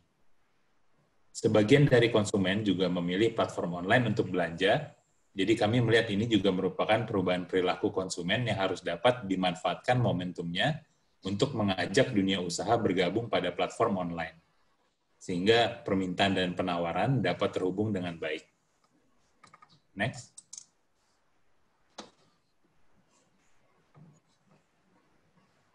Ya, dengan adanya pandemi ini, hampir tidak ada acara offline berlangsung. Sementara banyak sekali pengusaha yang mengandalkan bazar atau acara offline untuk menopang bisnisnya. Oleh karena itu, kami, Tokopedia, mengajak komunitas untuk bergabung dan mencoba menyelenggarakan acara secara daring. Salah satu contohnya adalah Jakloth. Jakloth itu merupakan acara fashion offline yang mengedepankan merek lokal.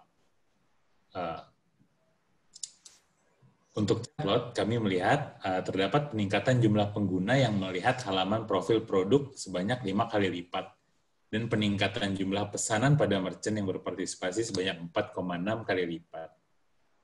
Berikutnya ada sebagai contoh Jakarta Sneakers Day, itu salah satu acara tahunan bagi komunitas pencinta sepatu sneakers. Ini berhasil menghasilkan peningkatan harga penjualan sebesar 3,7 kali lipat bagi merchant yang berpartisipasi di acara tersebut. Terkait hal ini, kami melihat pertumbuhan ketika dibawa ke online itu cukup tinggi.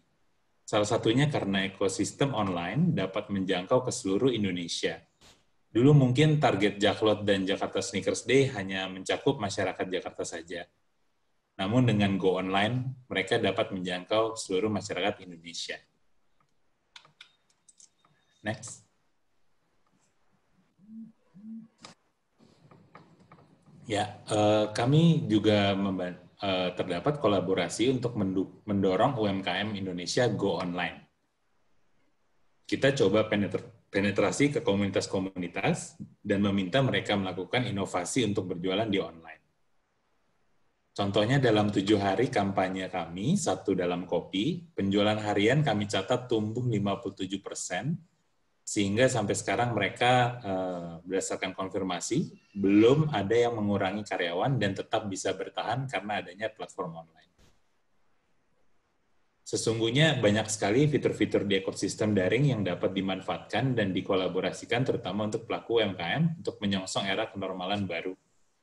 Tokopedia melihat ke depannya konsumen akan tetap berbelanja secara daring dan justru memaksa diri mereka memahaminya agar tidak terlalu sering pergi ke keramaian di masa pandemi ini. Di sisi lain, teman-teman UMKM banyak akhirnya yang juga go online dan merasakan peningkatan terhadap penetrasi pasar maupun potensi pasar yang dapat dijangkau. Boleh ke slide 23. Ya. Di sisi ini kami ingin menjelaskan sedikit mengenai kategori produk fintech yang ada di Tokopedia. Tokopedia kami mempunyai 5 besaran produk fintech yang terdiri dari personal lending, merchant lending, investasi berupa reksadana dan emas, asuransi, e-commerce, dan credit score. Next.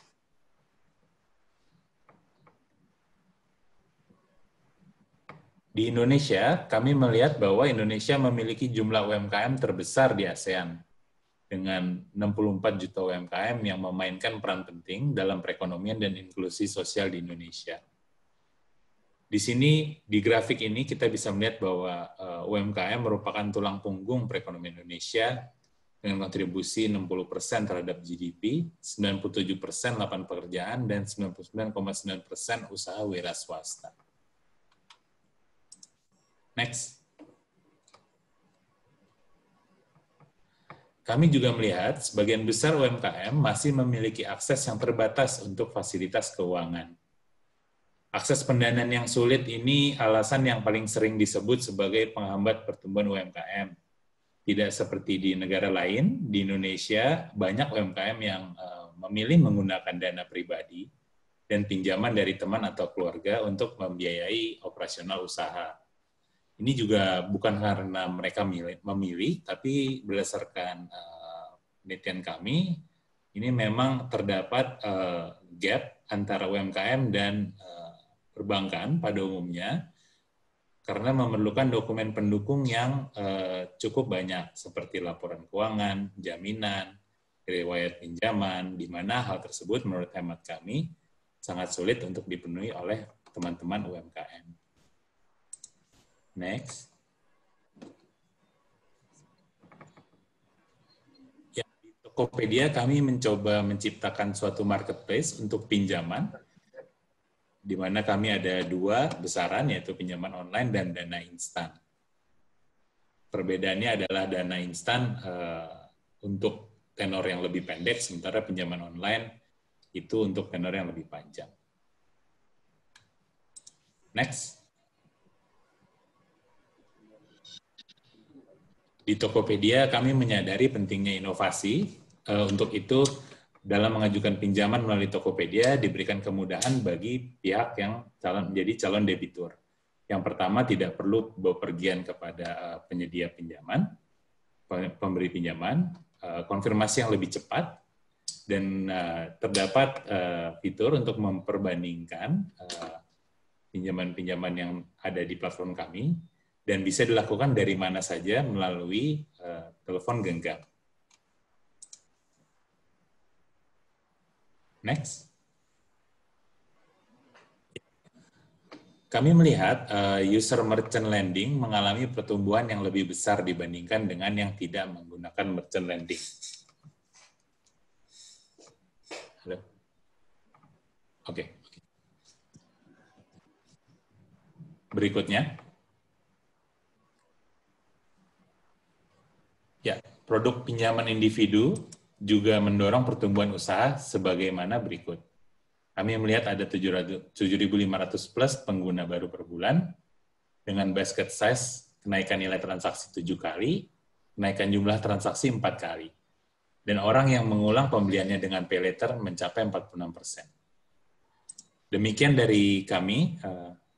Wabillahi taufiq wal hidayah. Assalamualaikum warahmatullahi wabarakatuh. Waalaikumsalam warahmatullahi wabarakatuh. Terima kasih banyak Pak Abdillah sudah menyampaikan materinya. Sekarang kita berdiskusi bersama dengan seluruh peserta webinar ya. Dan tadi juga para peserta sudah mencantumkan pertanyaannya di chat dan beberapa kita pilih untuk bisa kita diskusikan bersama dengan narasumber-narasumber di webinar kali ini. Ada dari Wiksadana yang pertama. Pertanyaannya adalah mengenai perihal mempromosikan UMKM dalam mengembalikan ekonomi domestik. Apakah saat ini Tokopedia telah memiliki sistem atau mekanisme untuk mendiferensiasi produk mana yang domestik dan produk mana yang merupakan produk impor dalam marketplace-nya untuk memberikan konsumen informasi mengenai perbedaan sourcing barang tersebut guna mempromosikan produk lokal. Oke, ini pertanyaannya untuk Pak Abdillah. Jadi, mangga, langsung dijawab saja, Pak. Terima kasih, pertanyaan yang bagus sekali. Kalau dari kami, seperti tadi kami telah sampaikan, memang Tokopedia tidak memfasilitasi cross-border trade. Jadi, barang-barang yang ada di Tokopedia itu barang-barang yang telah masuk melalui sistem impor pemerintah, kalaupun itu memang barang impor. Sementara itu, terkait barang-barang yang sifatnya tidak impor, dalam arti yang berasal memang originated dari Indonesia, kami telah mempunyai page khusus yang berisi barang-barang yang memang dari UMKM yang tidak mengandung unsur-unsur impor. Jadi udah ada di platform kami gitu. Oke, jadi sudah dicantumkan ya, Pak ya? Iya, ada di halaman khusus. Oke, jadi kita juga sebagai konsumen bisa membantu mempromosikan produk lokal, ya? Betul. Selain itu juga UMKM-nya juga menjadi terdorong untuk berjualan produk lokalnya gitu, Bu. Iya, lebih semangat ya. Ada masukan mungkin dari Pak Dimi, Pak Sabarudin, atau Pak Pribadi? Ya. Terima kasih, dan terkait dengan impor ini, memang tidak bisa dipungkiri kita masih banyak tergantung produk-produk yang kita belum bisa produksi sendiri gitu ya. Tapi intinya tadi maksud saya kalau yang bisa dipenuhi itu yang harus didorong dari sisi ini ya untuk pemulihan ekonomi domestik ini. Ya, kita tahu bahwa untuk marketplace ya, untuk market platform ini kan bisa berfungsi sebagai pengganti atau substitusi pasar yang tradisional. Betul. Nah, ketika ada pandemi COVID ini, ada gangguan di pasar tradisionalnya karena kita tidak boleh, karena harus mematuhi protokol COVID ya, jadi tidak bisa ketemu di pasar gitu. Inilah yang ditawarkan gitu. Ininya apa supaya fungsi pasar itu tetap berjalan dengan baik, artinya yang membutuhkan bisa mendapatkan barangnya, yang ingin menjual juga bisa mendapatkan penjualnya, kan kira-kira begitu. Nah, tetapi alangkah baiknya juga kalau isinya itu adalah dari domestik gitu ya. Nah, berbagai kendala memang saya tahu tidak mudah kalau misalnya UMKM domestik, sayur mayur aja. Sayur mayur misalnya kita masukkan di marketplace, biasanya ada gambarnya saja. Nah, ternyata mungkin karena waktu memfoto itu ada sinar atau apa, bedanya warnanya jadi beda, ketika diterima konsumennya bisa komplain. Kenapa warnanya di foto hijau gelap sekarang jadi pucat gitu. Kalau orang Madura sih jatuh kali, orang saya jatuh aja pucat, apalagi sayur gitu. Jadi ini apa, itu yang suka menjadi kendala gitu. Tapi intinya maksud saya apa, terkait dengan hal ini kita harus upayakan ya, supaya ekonomi domestik ini cepat pulih gitu ya, mendukung tadi bagaimana new normal yang seperti yang disampaikan oleh Pak Dimitri. Saya pikir Pak Dimitri dari Rusia, ternyata dari gitu ya. Itu bisa benar-benar, artinya kita tetap bisa melakukan kegiatan gitu ya, tetap kita melakukan fungsi dan tugas kita dengan baik tanpa harus terkena penyakit atau terkena wabah. Kan intinya new normal itu seperti itu. Untuk nggak kena wabah gimana ya? Pakai masker, cuci tangan. Nah, itu menjadi bukan kalau yang sekarang ini apa persepsinya habis PSBB ya boleh nggak pakai masker kan gitu. Dianggap yang new normal itu yang setelah PSBB nggak pakai masker. Kita juga pakai masker ya Pak. Ini ada di saku masing-masing. Ini karena orang aja. Ya, kira-kira begitu yang saya ingin tambahkan. Oke, terima kasih Pak Pribadi. Ada yang tambahkan Bapak? Saya terima kasih nih, di Tokopedia saya buka banyak produk-produk perbankan ya. Ada cara-cara pembayaran, ya. Terima kasih itu. Sebagai konsumen juga saya pengen usul nih Pak, kalau bisa ada label halal. Oke. Label halal. Saya juga kalau memang ada produk keuangan juga jangan lupa label halal dari OJK. Diawasin, terdaftar dan diawasin oleh OJK. Kalau nggak ada nanti jadi masalah. Ya kira-kira gitu. Terima kasih Pak. Oke, terima kasih Pak Sabarudin. Pak Dimi, ingin menambahkan? Cukup? Oke. Demikian Wiksadana ya, mudah-mudahan terjawab pertanyaannya.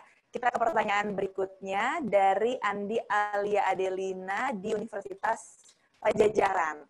Oke, langkah-langkah yang diambil oleh Bank Indonesia khususnya dalam mendorong perekonomian rakyat di tengah kondisi pandemi ini seperti kris, jualsayuran.com, digitalisasi farming, ataupun digitalisasi ekonomi pesantren. Seperti yang kita ketahui, langkah ini merupakan hal besar dan memiliki permasalahan adalah realita kondisinya memiliki berbagai tantangan yang juga besar. Daya akses jangankan internet, gadget, dan listrik saja saat ini sedang menjadi problematika di berbagai lapisan masyarakat.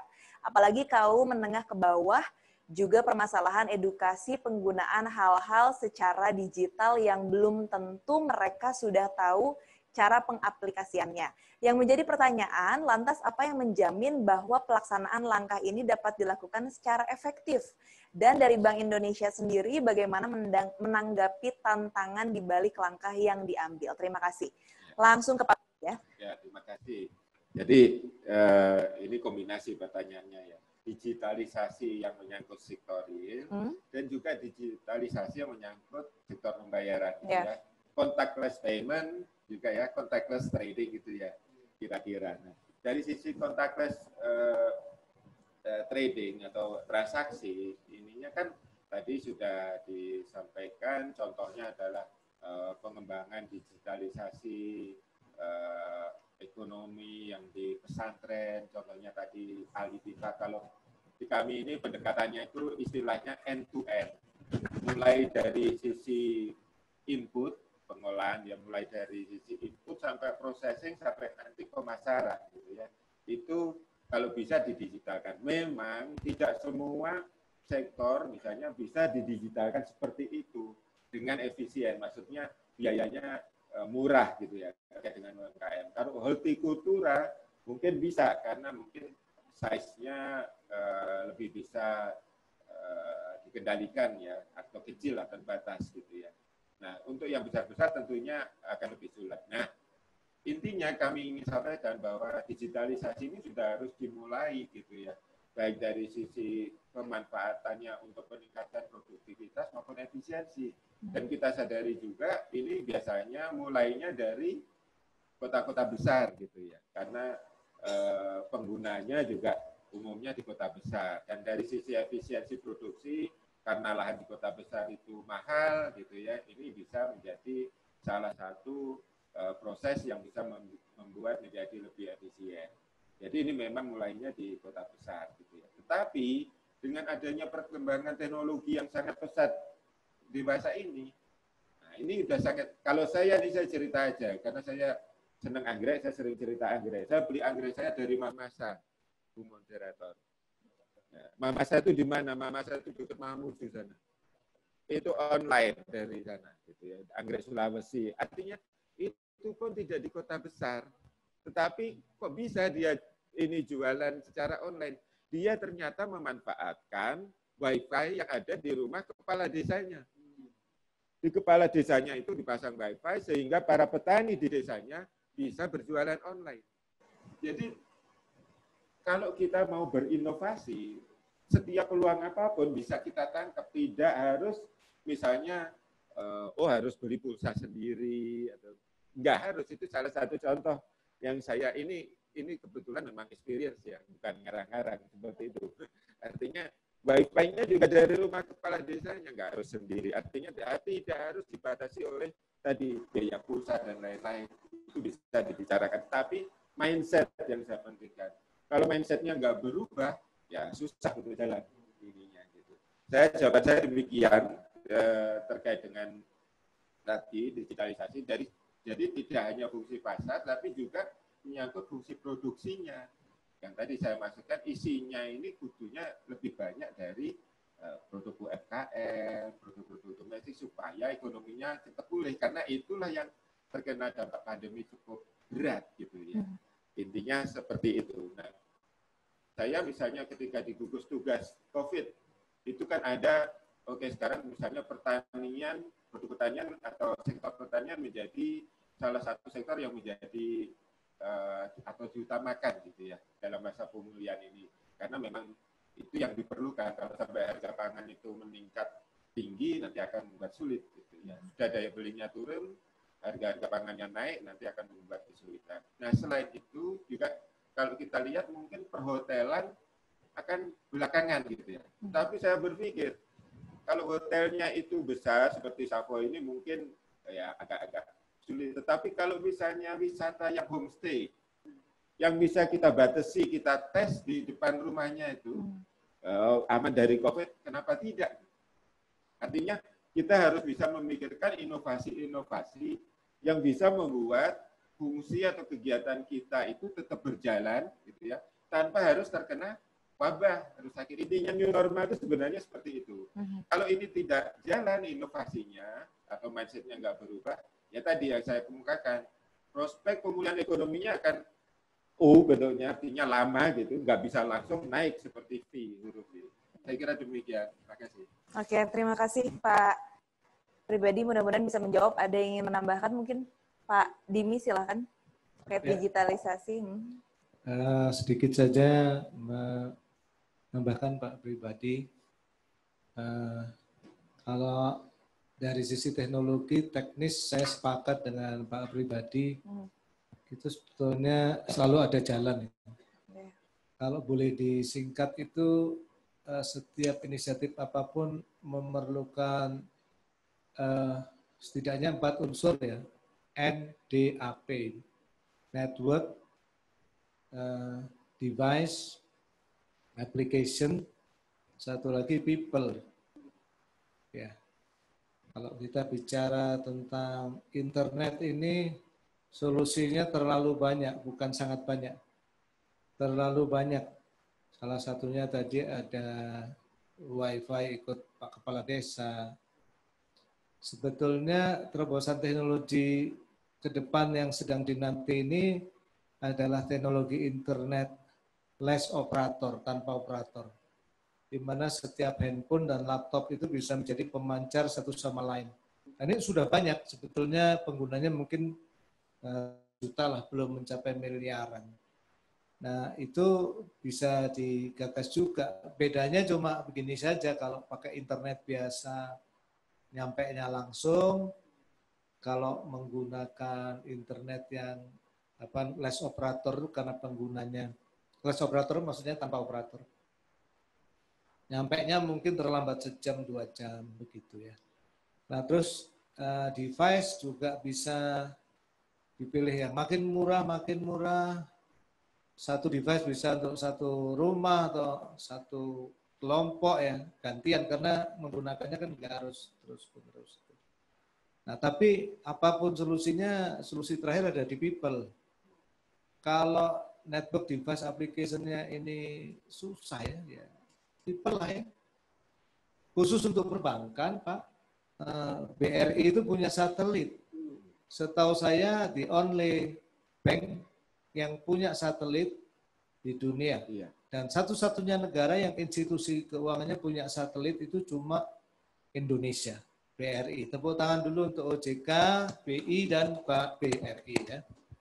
Jadi datang aja ke BRI minta tolong lah, minta sinyal gitu ya. Tapi ya daftar-daftar nasabah, Simperdes apa mungkin ya. Ini enggak promo BRI, saya kebetulan nasabah juga. Tapi saya melihat terobosan dari sisi kalau masih beralasan tidak ada jaringan, aneh.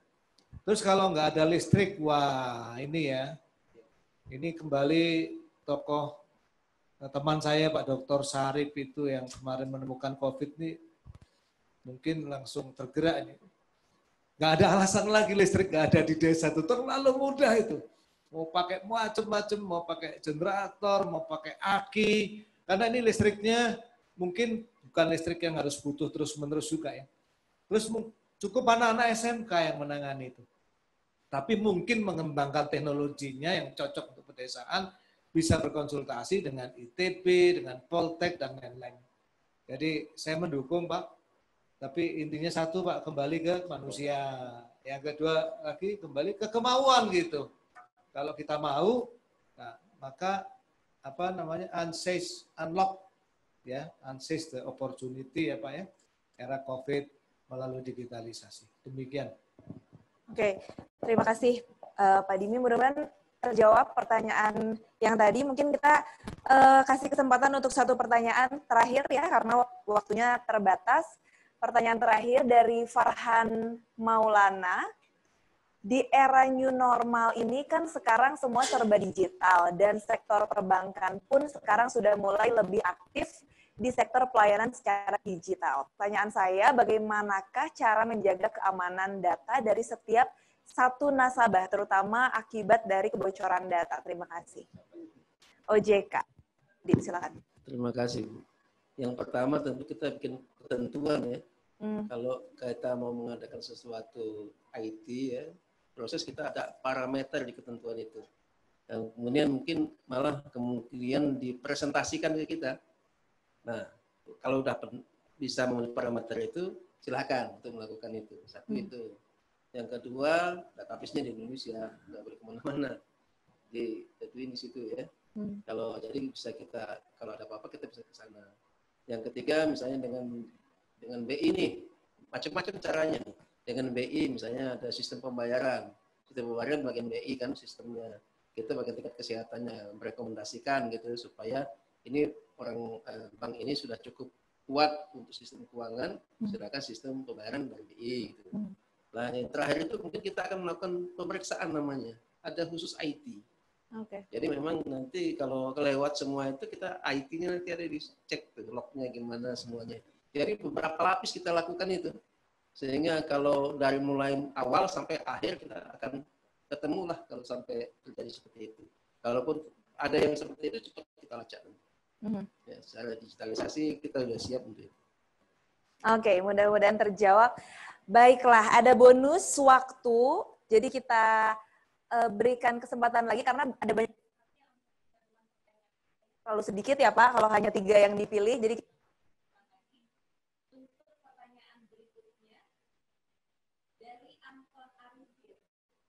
dari PT Dokpay Aplikasi Indonesia Bandung. Sejalan dengan waktu era digitalisasi revolusi 4.0 menjamur di mana-mana, salah satunya Big Data. Big Data itu menyikapi hal itu Indonesia membutuhkan SDM yang mumpuni di bidang Big Data.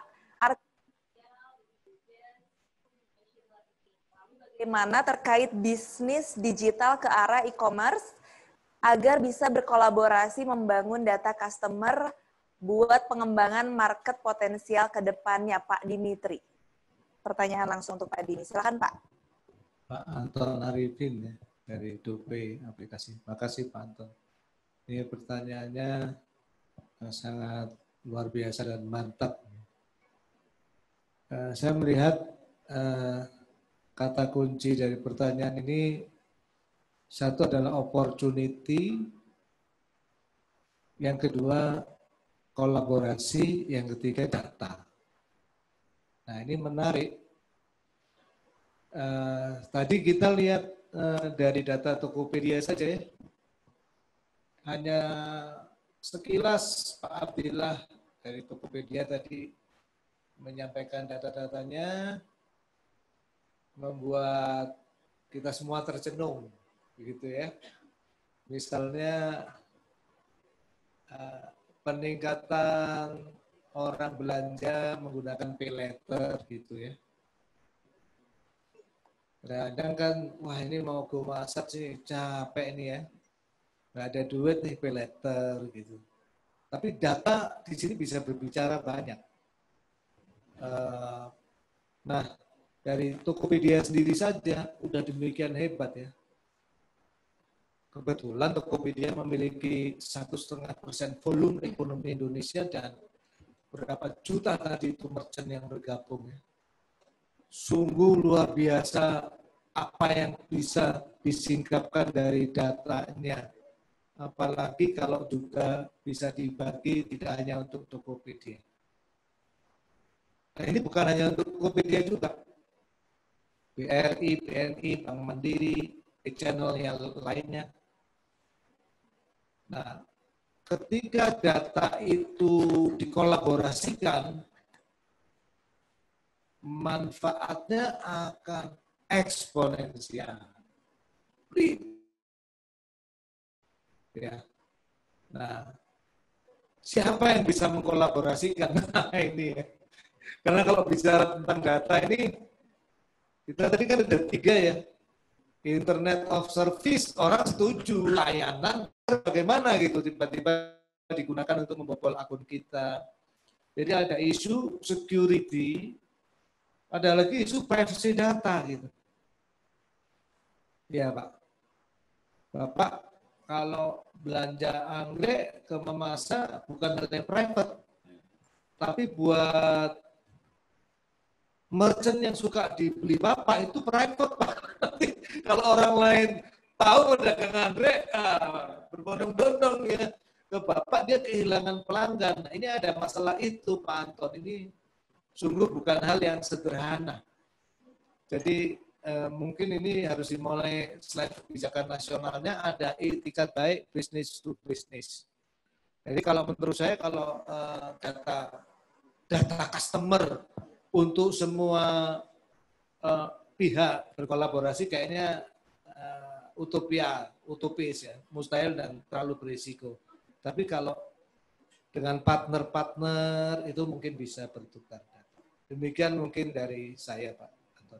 Baik, terima kasih Pak Dimi sudah menjawab pertanyaan yang tadi, dan ternyata pertanyaan dari Pak Anton ini menjadi pertanyaan terakhir di sesi diskusi kita karena sudah habis Pak waktunya. Sekali lagi saya ingin mengucapkan terima kasih untuk narasumber-narasumber kita, Pak Pribadi terima kasih, Pak Sabarudin, Pak Dimi, dan juga Pak Abdillah yang ada di sana masih, ya kita bisa melihat juga. Terima kasih banyak Pak Abdillah. Jadi tadi kesimpulannya memang new normal ini diharapkan dapat menyelamatkan kondisi perekonomian nasional ya, namun tidak bisa hanya berorientasi pada ekonomi saja, karena kita juga harus bisa bersama-sama tetap memerangi COVID begitu. Seperti yang tadi disampaikan juga oleh Kepala Kantor Perwakilan Bank Indonesia Jawa Barat, Pak Herawanto, bahwa ini seperti koin yang memiliki 2 sisi begitu ya, harus seimbang.